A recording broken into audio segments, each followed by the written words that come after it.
इय्याका नअबुदु व इय्याका नस्तईन। अस्सलामु अलैकुम my dear students, I am your teacher Zahir Abbas. We are going to start our new lecture on the alkyl halide. बच्चों आज जो हमने एलिमिनेशन रिएक्शन का सेकंड रिएक्शन है E1 रिएक्शन, इसको पढ़ना है। E1 क्या होता है? Elimination, E stand for elimination unimolecular reactions. E इसका the reactions are called the E1 reactions।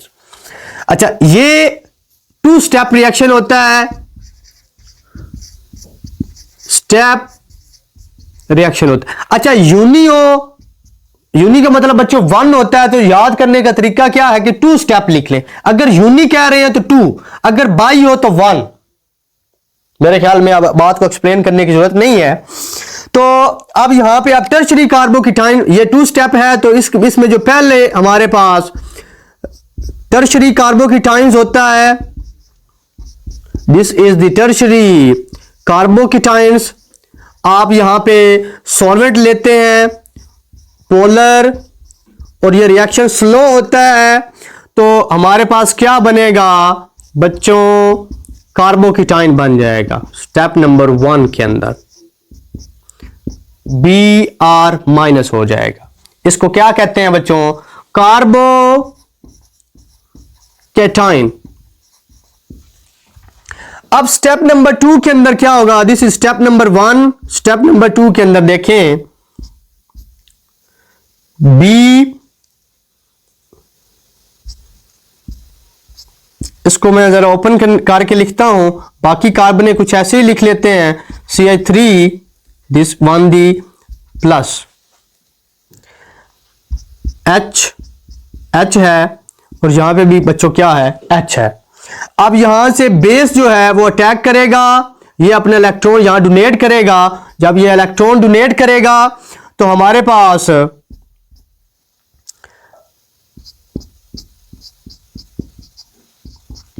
Final product बनेगा। फाइनल प्रोडक्ट बनेगा वो हमारे पास क्या होगा बच्चों? अल्कीन, और साथ में वाटर का मॉलिक्यूल रिमूव हो जाएगा। दोबारा से इस बात को डिस्कस करते हैं। स्टेप नंबर 1 स्लो स्टेप है, ये इसका रेट डिटरमिनिंग स्टेप होता है। इसके अंदर आयनाइजेशन होती है और कार्बोकेटाइन बन जाता है। अब ये जो कार्बोकेटाइन होता है इसके ऊपर बच्चों बेस अटैक करेगा। ये प्लस हाइड्रोजन है, इसके ऊपर बेस अटैक करेगा, तो यहां से हाइड्रोजन रिमूव होगी, अपने इलेक्ट्रॉन यहां डोनेट करेगा और बॉन्ड बन जाएगा। ये देखिए इनके दरमियान बॉन्ड बन चुका है, और यहां पे वाटर का मॉलिक्यूल रिमूव हो जाएगा। तो ये इस तरह रिएक्शन जो है कंप्लीट होता है। अगर इसमें इसके फीचर्स की बात करें तो सारी जो एक्सप्लेनेशन है वो बच्चों इसके फीचर्स के अंदर पड़ी है। आप इसके डेफिनेशन को याद करें, ये कौन से ऐसे अल्काइल हैलाइड्स हैं जो रिएक्शन देते हैं, ये आपको याद होना चाहिए बच्चों। पहली बात लिखता हूं कि ये हमारे पास 2 स्टेप रिएक्शंस होते हैं। दूसरी बात लिखूं तो रिएक्शन का जो रेट है वो सिर्फ और सिर्फ डिपेंड करता है सबस्ट्रेट की कंसंट्रेशन के ऊपर, सबस्ट्रेट की नेचर के ऊपर। तीसरी बात अगर हम लिखें तो ये फर्स्ट ऑर्डर रिएक्शन होते हैं।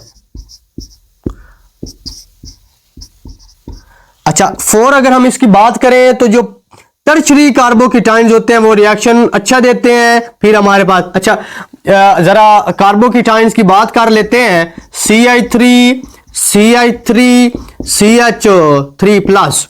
इसी तरह ये हमारे पास एक कार्बोकेटाइन, ये कार्बोकेटाइन नंबर 1 है, CH3H। यहां पे ये कार्बोकेटाइन है, इसको 2 कह लेते हैं। और इसी तरह हमारे पास तीसरा बच्चों है, ये हमारे पास CH। अब ये हमारे पास primary secondary, sorry this is हमारे पास ये टर्शरी है। ये हमारे पास क्या है? ये टर्शरी, सेकेंडरी और ये प्राइमरी। इसमें जो बेस्ट है वो ये देते हैं, यानी E2 रिएक्शन टर्शरी कार्बोकेटाइंस के अंदर ज्यादा अच्छा होता है। तो इसका कुछ जो हमारे पास ऑर्डर है वो 3 फिर 2 और 1 होगा। रिएक्शन को मैं लिबरेट कर दूं, इसको समराइज कर दूं, यानी E1 is the unimolecular reaction. 2 step involve होंगे। पहले स्टेप के अंदर इसकी आयोनाइजेशन होगी और कार्बोकेटाइन बनेगा, फिर बेस अटैक करेगा और बेस अटैक करेगा, वहां से वो हाइड्रोजन रिमूव करेगा और हाइड्रोजन रिमूव होने के बाद वो हमारे पास क्या बना देगा, फाइनल प्रोडक्ट एल्कीन होगी। इसकी फीचर्स की बात करें तो ये 2 स्टेप रिएक्शन होता है। इसके अंदर पहले स्टेप के अंदर जो हमारे पास कार्बोकेटाइन वो आयनाइज होता है और दूसरे स्टेप के अंदर बेस अटैक करता है और उसके बाद अल्कीन बनती है। ये सेकंड ऑर्डर हमारे पास फर्स्ट ऑर्डर रिएक्शन होता है। जो टर्शियरी कार्बोकेटाइन्स होते हैं, जो टर्शियरी अल्काइल हैलाइड होते हैं, वो इस रिएक्शन को फेवर करते हैं। फिर उसके बाद सेकेंडरी और इसके बाद फिर प्राइमरी।